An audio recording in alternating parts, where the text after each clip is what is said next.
I just have one question. Why do you hate women?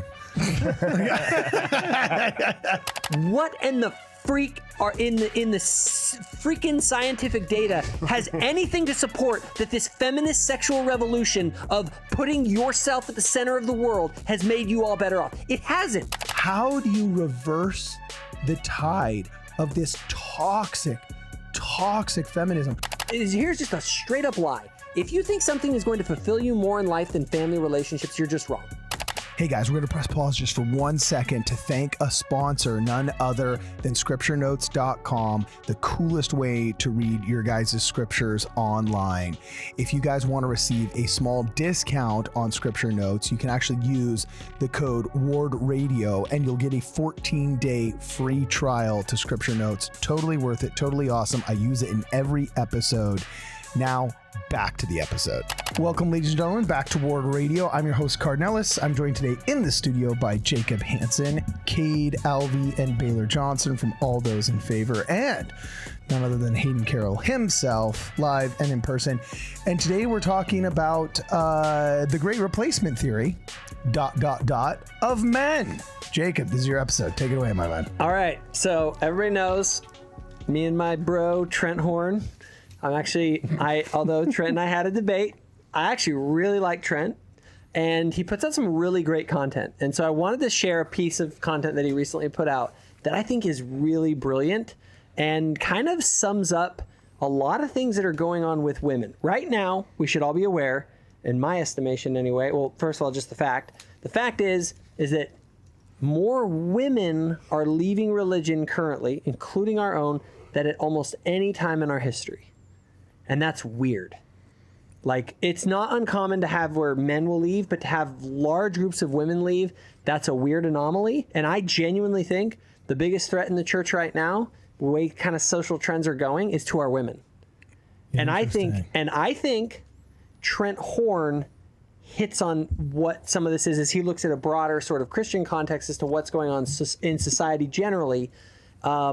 And so, yeah, let's just let Trent talk about it, and then we can comment as we go. So has there not been a time when women leave religion across the board in history before? Not that I'm aware of that leaving, not at this rate. Not that I'm aware of any time. So it's so bad that even Jared Halverson was like, this is bad, and he was seriously concerned about it, and then he went through a struggle session with a bunch of feminists. With the communists. I'm sorry, with the Faith Matters Foundation. So we knew you guys would want to see 5 dudes listen to another dude talk about this. yeah, exactly. Actually, watch the video. It's interesting what he says, because he's not just saying it because he's a dude. He's going to the data, and he puts forth a theory that I think is very, very compelling. Yeah, and we've summoned the patriarchy to talk about patriarchy. Okay, so here we go. From the very beginning, Council of Trent, what's making young women so liberal is the name of the video. Go. Oops, wait. 30, here we go. Now in the past can we go decade, back to the women? Can you go like full screen on that too, so we can kind of like see the whole thing? Well, not for too long, or else then he can flag us. Oh. Because then it's not transformational content. Okay. I bounce in between the two. Okay. I got it. So here we go. I got you. Under the age of 30 have become more politically liberal. Oh, here we go. In the past decade, women under the age of 30 have become more politically liberal than they ever have before, whereas men the same age are becoming more conservative. We saw this in record numbers of young women turning out to vote for Kamala Harris in 2024. But we also see this outside of the U.S. in countries like the UK, Germany, and South Korea, where in the last 10 to 15 years, men have become more conservative, but women have become markedly more liberal in their political beliefs. And this has real consequences. In the 2024 election, abortion was the #1 issue for women under the age of 30. So why are young women supporting abortion and big government and politicians who support those values at record rates? Well, people are complicated, so there's rarely a single explanation. But in today's episode, I want to focus on one idea behind this: substitutional patriarchy. Patriarchy is a broad concept, but it's basically the idea that men are especially suited to lead in their relationships with women. The most common examples would be the natural role of husbands and fathers to be the leaders of their families. Ephesians 5:23 says, "For the husband is the head of the wife, as Christ is the head of the church, his body, and is himself its savior." Okay, so no objections thus far. No, right? I want to keep going. Let him develop the argument a little bit. All right, here we go. Pope Pius XI put it this way in his 1930 encyclical Casti Connubii: "For if the man is the head, the woman is the heart. And as he occupies the chief place in ruling, so she may and ought to claim for herself the chief place in love." Again, this subjection of wife to husband in its degree and manner may vary according to the different conditions of persons, place, and time. In fact, if the husband neglect his duty, it falls to the wife to take his place in directing the family. But the structure of the family and its fundamental law, established and confirmed by God, must always and everywhere be maintained intact. Okay, so solid patriarchy. Solid patriarchy. Now, it's interesting here what he's saying. He's talking about something that I think that there's some nuance here that can be fleshed out. But the idea of kind of husbands presiding is still a principle in the gospel. Husbands are supposed to, I think, and the way I would interpret it myself personally, is that the man needs to take the lead. Like, your job as the man is to make sure that the things are being done, like not in tyrant fashion, but like a leader that is pulling the cart along, like, rather than simply like waiting for her to do her part. You know why women hate their husbands? Is because the women are the ones who are doing that. They're taking care of the house and they're leading the family. And what's the husband doing? I Gambling. would agree. When men don't take the lead, women resent that fact. Totally. Because they want a man that actually is going to like get out there and do your part. Be the husband in the relationship. Do your half of it. And that half of it, when we say lead, it's like, again, a lot of people think of lead, it's like the boss or a leader. Like a husband shouldn't be the boss who's on top of the wagon, like whipping, like, let's go. In Christianity, leaders are servants. He's the one who's in the front, taking the thing and saying, honey, like, I'm going to be right beside you. I'm going to take the lead and I'm going to help blaze a trail for you and the kids so that, like, we have somewhere to go. Now, I'm in full consultation with my wife as to what direction we're going and how we're doing that. But, like, when the crap hits the fan, I'm the first into the trenches. Okay, cool. So do we just keep playing the video? Let's keep playing. Yeah, there's a lot more to this. So he's laying out his argument. Okay, here we go. We are hardwired by God to desire this kind of arrangement. You can see it in women who confess that they are not attracted to liberal men, that have no desire to lead them, but they're bafflingly attracted to conservative men who do have a desire to lead in a family relationship. Women naturally want male leadership, but feminism has told them that marriage and children are traps, and that only by putting themselves first can they find true freedom, which leads to heartache, as I showed in my episode on childish cat ladies, linked in the description below. Oh, I bet you he made a lot of friends with that one. And there are things like the Me Too movement, which laudably opposed sexual assault, but also made women think every man is one step away from being a rapist. You even have women saying that it's safer to be alone in the woods with a bear than with a man. Would you rather be stuck in a forest with a man or a bear? The bear. Bear. Or they think that men just want to dominate women, and when they hear the word patriarchy, they think of Margaret Atwood's goofy 1985 novel, The Handmaid's Tale, about biblical terrorists taking over the country and oppressing women.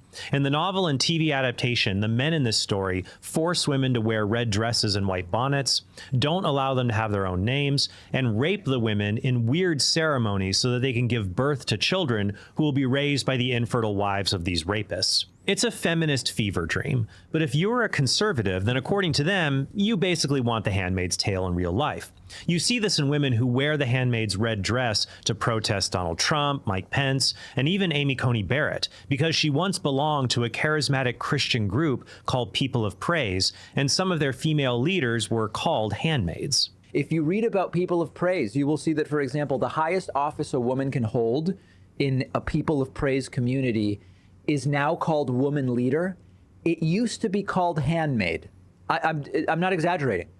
This is literally Trump going in the direction of Margaret Atwood's Gilead. I'm not making it up. Somebody should tell this guy that Christian women emulated the Blessed Virgin Mary, the self-professed handmaid of the Lord, long before Atwood's novel. And other people have said the pro-life movement's goal to end abortion is the same as The Handmaid's Tale, because both involve forcing women to stay pregnant. Okay. You got anything you want to say at this point? He's about to get into a part where he gets further into this and develops the argument and where it goes. So I would actually just rather keep rolling. I know we've been rolling through a lot. Do you guys have something you want to say so far? We would probably cut some of that. Like we'd probably skip to the. Yeah, that's fine. Okay, cool. All right, let's go. In the puritanical regime of Gilead, which takes over the USA, fertile women are turned into handmaids, raped by powerful men called commanders, and forced to give birth to babies who are taken away and placed with the commanders and their wives. All this sounds far too bleak to be imaginable in the US, but elements of it are already happening in some states. Still not as bad as abortion and all of the crazy, weird, like. Keep going. He rips this apart. It's pretty funny. All right. And being forced to carry unwanted pregnancies to term? Check. This is as dumb as saying Hitler was a vegetarian, so vegetarians are Hitler. Seriously, that's the argument. Rapists in The Handmaid's Tale are against abortion. Therefore, people who are against abortion are Handmaid's Tale rapists. I'm against abortion because it kills babies. The fact that villains in a fake story had evil reasons to oppose a baby being killed, i.e. they want to force women to stay pregnant, doesn't mean that everyone who is against killing babies is motivated by those same evil reasons. Also, saying a Christian society will necessarily oppress women overlooks the fact that when societies become Christian, life gets better for women. You can see this in places like India, where Christians banned sati, the practice of burning widows alive on their husband's funeral pyre. Which, like, let's be honest, if we could bring anything back,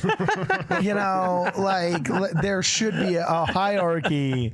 Like, if patriarchy ever comes back, what was this called again? Sati. Sati. Yeah, let's we put it on the list.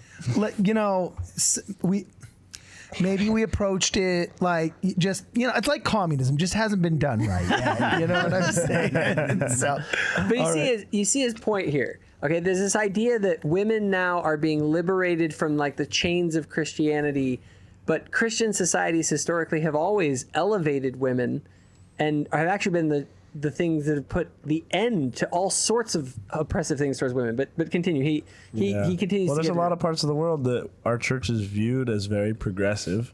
I know if you live in America, you're like, what? The church isn't progressive. But there's a lot of countries in the world where the church is viewed as progressive. I remember on my mission. Yeah, tell them about the Munyebe. Telling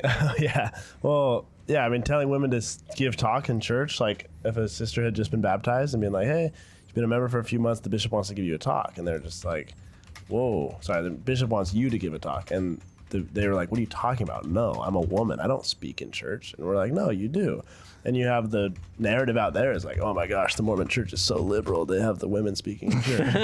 Well, like Brigham Young, his policies towards women, people tend to think he was like some Handmaid's Tale monster, when in reality, Brigham Young was wildly ahead of his time when it came to women. Now, he always believed, and I think as rightly should, that family should always come first. But he was the first one to say, and there's this great quote where he essentially says, like, we believe that women can be involved in all sorts of other things, in counting houses, and like, basically was like, there are all sorts of careers available to women. But I think the thing that needs to happen is they need to understand the priorities. I don't care if, here's my thing, I don't care if you're a man or you're a woman or whoever, family is always the first priority of your life. Always. How you guys work that out and how the career fits into that and how you provide for the family, the career exists to support the family. If your career is existing just for your own fulfillment and not for the supporting of your family that you're trying to create, like in my mind, you're missing the point. Yeah. Like you need to be consecrated to the cause of like building families. And if you think something, here's just a straight up lie. If you think something is going to fulfill you more in life than family relationships, you're just wrong. Word. I feel you. I don't know a single person that I've met in Hollywood that has garnered artistic achievements that I'm jealous of, where I've actually thought I want their life. Does that make sense? Yeah. Like I have yet to meet one where I'm like, yeah, I want to trade lives with that person. So I think I have met a lot of old school Hollywood dudes. There's a really interesting conversation between Michael Keaton and I think it was Kevin Bacon. I can't remember who it was, but just dudes that have been actors for 40 years in Hollywood, right? And he had to give advice to a young actor, and his advice was spend as much time with your family as you can. Like you will rue the day you didn't. There's no movie you will make that will be as important. And I just thought, hot damn, dude, Michael Keaton just busting out Elders Quorum Sunday school lessons right there. It was. I'm gonna find it. I'm gonna make an episode reacting to it. So, all right, going back to the video. Yeah, right? let's keep going. He gets into some good stuff here. Or in ancient Rome, where Christians were unique because they didn't practice female infanticide like the Romans, and they took care of elderly widows instead of forcing them to remarry. Keep in mind, though, that nature will not be mocked, and if you reject a vital part of humanity's nature, something worse will fill the void. For example, woke ideology filled the vacuum left by new atheists who rejected ritual, religion, and morality. Oh, that's interesting. Interesting immediate connection. One more time. Example, woke ideology filled the vacuum left by new atheists who rejected ritual, religion, and morality. That's the As can be OG seen in replacement hypothesis. Yeah, that's the OG great replacement right That there. like highly, I'm not sure how to say this. It's almost like radical political beliefs sort of will replace Religious faith. beliefs. Yeah, like Because you need another fundamental narrative to replace. If you get rid of the fundamental narratives that are given to your life through religion, you replace them with fundamental narratives that exist kind of in the social sphere. Now, watch what he shows as examples of this. I think yeah, he does that a was great job. concise. I dig that. Good job, Trent Horn. void. For example, woke ideology filled the vacuum left by new atheists who rejected ritual, religion, and morality, as can be seen in this clip of white people kneeling and asking black people to forgive them. Likewise, vilifying men in the late 2010s has left a void for some other powerful force to take care of women and fill that space: government. According to Pew Research, from 2009 to 2017, about 2/3 of men wanted less government and 1/3 wanted more. However, during that time period, women were pretty evenly split on the issue until 2017, when a majority of women wanted bigger government. We can see precursors to this in things like The Life of Julia, a 2012 Obama campaign infographic that highlighted how his policies would allegedly help fictional Julia. It includes things like Julia being in government-funded preschool as a 3-year-old, government paying for Julia's birth control, and then helping her raise a baby, since no husband or man is ever mentioned in the story. And then Julia living by herself, presumably, off of the government's Social Security benefits. In The Life of Julia, her dad and her husband are actually her Uncle Sam. Creepy. And in 1960, 59... I just want to point that out, that's a shocking thing, that sort of the government is there saying like, hey, you can be a woman that doesn't need a man because the government will fill the role that your husband and father is meant to fill. Who is supposed to provide and protect and lead out is supposed to be the man that is accompanying the woman. The Adam and the Eve motif of our faith at the center of it. Like that's the model. And so women now in this sort of an environment are kind of like, you don't need a man, and you can replace the man's responsibility with the government. Yeah. Yeah, I saw this a lot with the Boy Scouts. That 2010 to 2015, I believe it was. I was the scoutmaster of a group of young boys, and man, dude, the vilification of young men back then was horrible. These dudes would not even ask girls out on dates or go on like social settings because they're like, why? And they're like, oh, cool, you could just get accused of something fake and a girl can just ruin your life. So like, we actually don't want to hang out with girls. Like when I was a kid, when I was a teenager, when I was in college, man, guys wanted to get their driver's license the second they turned 18. Now they're like, no, I'm fine. I'll have my mom drop me off, or I'll walk. I don't want to be responsible for somebody. You know what I'm saying? Just like these young men, they're not stupid. They read the tea leaves, and I knew guys that couldn't wait to date. It was like, it used to be like trying to hold back like dog sled dogs to tell the girls, oh, you can't date until you're 16, to tell the boys, oh, you can't date until you're 16. Now the boys are like, no, we don't want to touch him. No, it's walking, talking, ruin your life thing in high heels. Like, no, thank you. And yeah, like that's going to create a void and something's going to replace it. He's batting 1,000 so far. Hit this next one's really, really interesting. Uncle Sam. Creepy. And in 1960, 59% of adults under the age of 30 were married. But today, only 20% of that age group is married. Wow. So unmarried Julia is the norm. In her book, All the Single Ladies, Rebecca Traister says unmarried women want the government to provide, quote, pay equity, paid family leave, a higher minimum wage, universal pre-K, lowered college costs, more affordable health care, and broadly accessible reproductive rights. In other words, they want government to make up for the economic shortfall that comes with not having a husband. And now you have people like British professor Adam Swift saying that married families have an unfair privilege over unmarried or single families, such as having free time for mom and dad to read to kids. Yeah, no, duh. That's so stupid. But see, do you see just the way the paradigm shift is? Yeah. Is that they are, and this is where the replacement theory is that what women have been taught is essentially men have been vilified, and then there's sort of this, but ladies, there's an alternative. You can pursue your dreams. You can do what you want. And oh, by the way, if you get pregnant along the way doing what you want, we can take care of that for you. And you can have whatever life you want, supported not by your husband or father who loves you, but by the government. And so if you're single, we have all these programs to support you single women. And by the way, anyone who opposes these programs, they're anti-woman. Yeah, no, it's brutal. And it kind of makes you wonder, like, how much of this has seeped into Mormonism? I probably similar, if not the same, as Catholicism. I think we're a little bit more, our culture is a little bit more cohesive and standardized. I agree. Because we're a smaller They don't even have a faith. website, you know? Like, yeah. like there's not like a... They don't have a website? What do you mean? Well, like Catholics don't have like a centralized. No, but if you think about it, there's no like we general have conference. Mormon.org and it's the church's website. Go to LDS.org and that's the official website of the church. Okay. Like they don't You have know? a general conference. Like I'm just Imagine saying what the you're saying. power the Pope would have if he had an app. The Pope. Like If imagine he just gave if, an annual conference like to the church, like everybody watched, imagine like, he's if gonna give the a talk. papacy. Imagine if the papacy and all the cardinals Papacy. Papacy. had. Imagine if the poppy seed muffin. No, isn't it called the papacy? No, the papacy. The papacy, because it's el papal, not el Yeah. papal, but Pope it's is Speak in Papa. Spanish. sí, es un escrito papal. So you're right. It's the in English it's the papacy. Papacy. Papacy. Okay, cool. Sorry. Imagine if the Great recovery, papacy. though.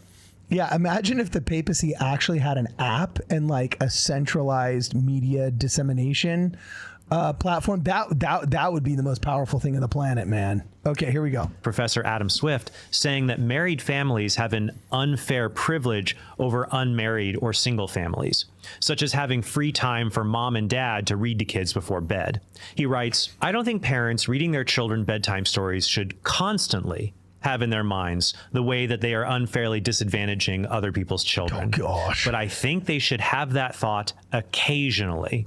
And I think Swift should worry more about having an intelligent thought occasionally instead of spouting this kind of truth. So children not having a father I've married. never heard him be Yeah, personal dude. like that. Trent is going He's off. taking no prisoners. And he's doing a good job. That's what I'm saying. This is Savage Trent Horn. I've never seen it in Trent this cracked before in my life.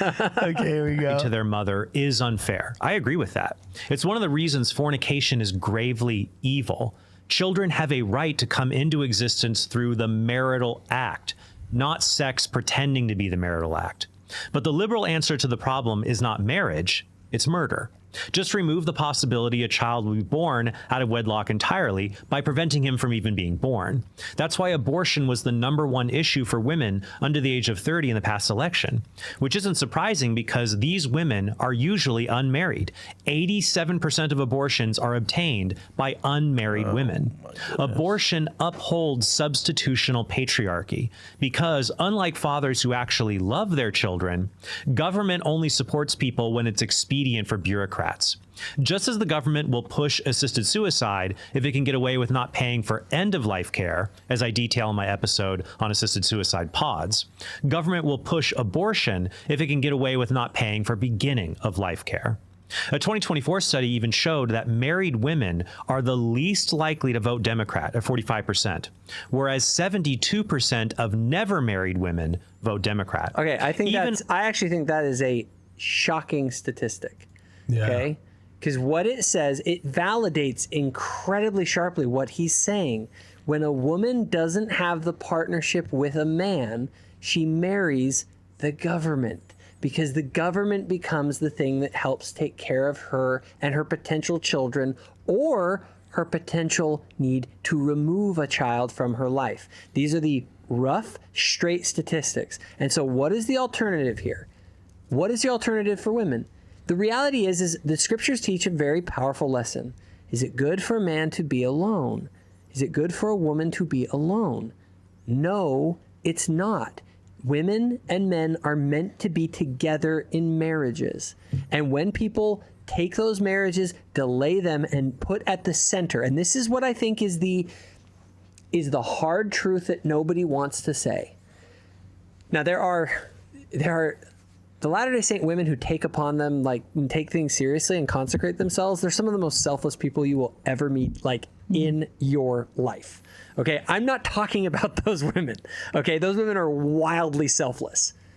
But the women who put the self first, and yes, you can go back and watch Julie Hanks on Faith Matters have an entire episode where she literally talks about putting the self before everything else in life. Everyone knew it was coming. Everyone knew it was coming. But it's one of those reasons, you guys, like, that is literally the ideology that these women that he is talking about are living. What matters most in life? You and the development of yourself. You know what the development of yourself looks like in Christianity? It looks like full consecration of yourself given as an offering through baptism to God. And you say, thy will be done. And if his will is that you should marry and have families, you place your faith in that. And guess what? It rules what happens in the statistics. Everything is better for you. You have someone by your side to help you provide for your life and your children. And they, if they're a good man, will lead out in that effort.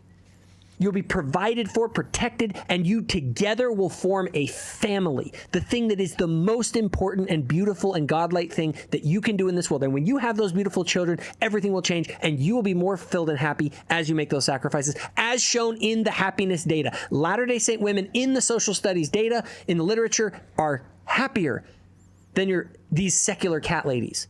And by the way, you can go and look at the studies from like the 60s and 70s. There's this weird thing that's happened where it used to be that women were the happier between men and women. Back in those oppressive 1960s when like all the patriarchy was just doing all that terrible stuff. Your grandmothers were happier than you. And you know what's happened? Both men and women have become less happy over time, but guess what group has become now is the less happy of the two sexes? It's women. What in the freak are in the freaking scientific data has anything to support that this feminist sexual revolution of putting yourself at the center of the world has made you all better off? It hasn't. And all you've done is you've replaced men with the government, because here's the reality. You're not meant to be alone. You can't live alone. That's why you need the government to help you out. But I'll tell you what, your husband will love you more than government bureaucrats. And that is my rant. Okay, I just have one question. Why do you hate women? Actually, to be totally honest, I feel really bad for those. And you say cat ladies. Like, here's the thing. When you actually get to know these ladies, they're tormented souls who are not happy. They have nothing in their life, and they are just coping. There's different types of single people in the church or in the world, of course. Like, of course. What you're critiquing is people who are basically pursuing a life of singleness. Yes. And prioritizing self over everything else. Agreed. Yeah. Agreed. And but also, even the normie line has shifted, though.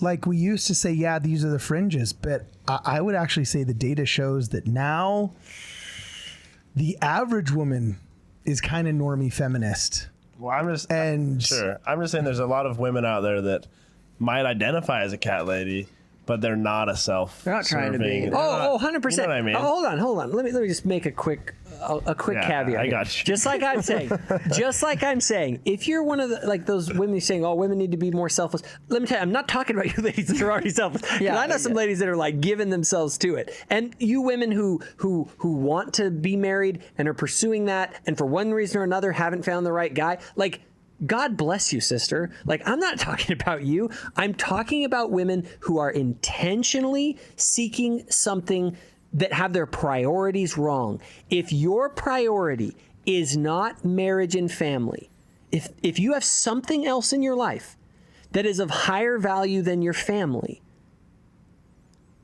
you're wrong. And that goes for men and women. And you're right. That goes for men and women. And guess what? Men who prioritize their careers over their family, screw those guys too. You guys are doing it wrong. You're hurting the people that are doing. And so all of us, men and women, need to place family first, because in the kingdom of God, there is nothing more profound than life.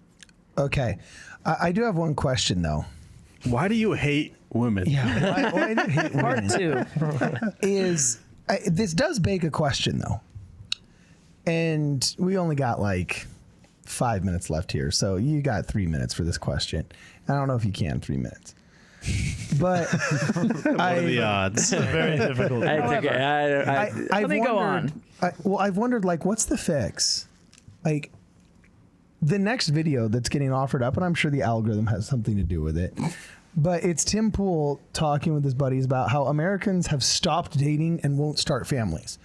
And you look at the statistics now, the average age of first birth for women has skyrocketed like 9 years.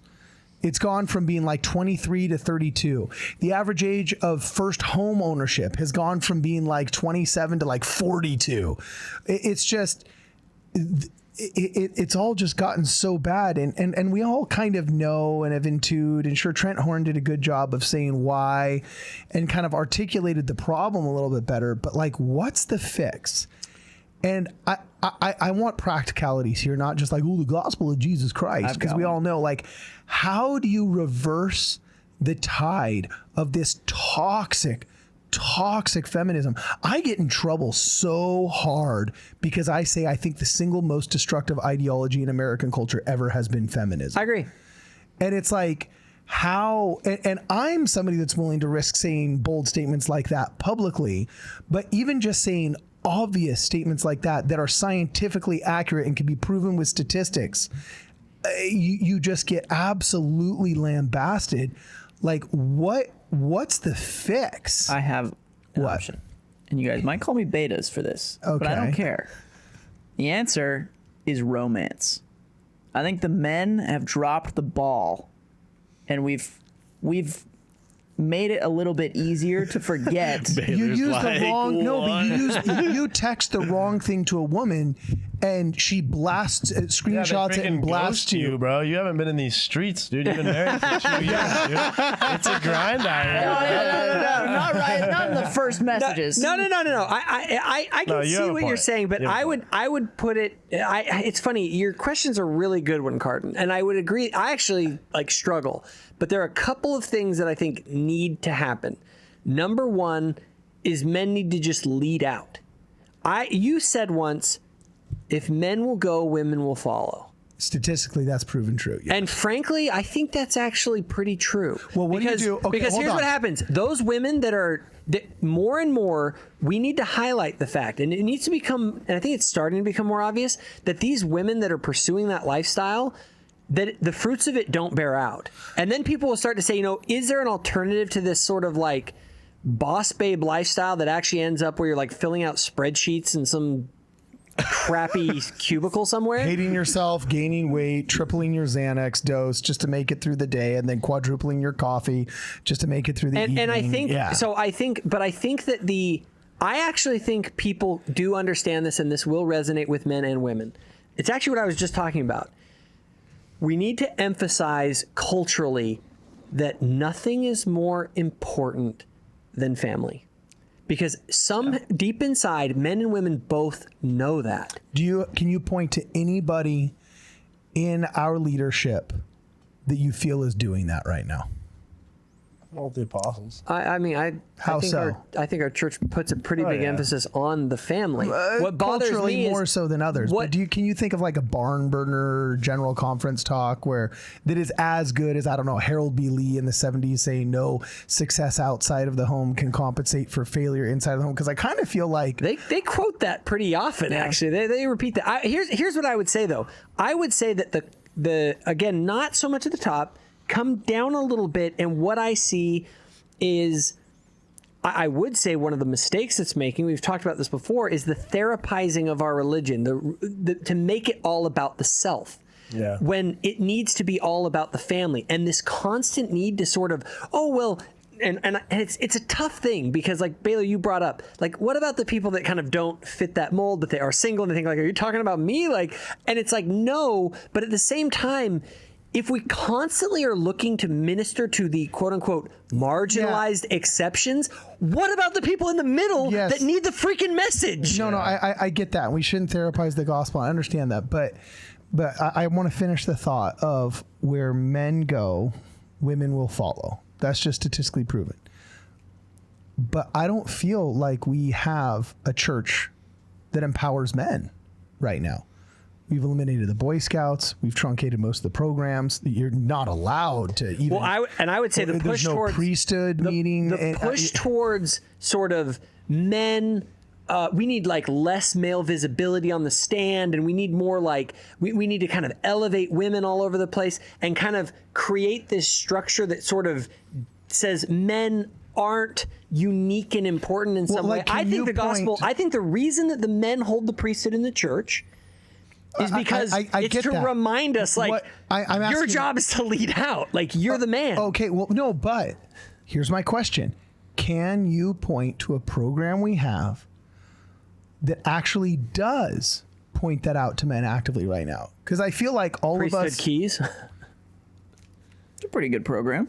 Priesthood Keys, like literally the thing that all the feminists are really mad about, is one of those things that helps to reinforce in the church the need for male leadership. Because guess what? Just the doctrine of having priesthood keys? Yes, and I would say that if you didn't have priesthood keys, this is one of my things. Here's what happened to our church if you get away with the priesthood keys and the women end up becoming all the apostles and everything else.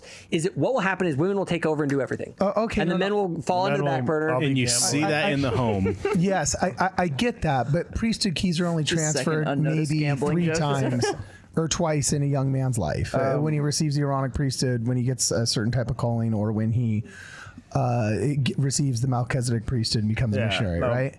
Men need to realize that they have to do all that stuff to become clean of the blood and sins of this generation. Like, we are given these responsibilities. Yeah, but like I'm from the rest of our generation. Okay, but what makes them I think you realize that? Like, we don't have anything for young men anymore.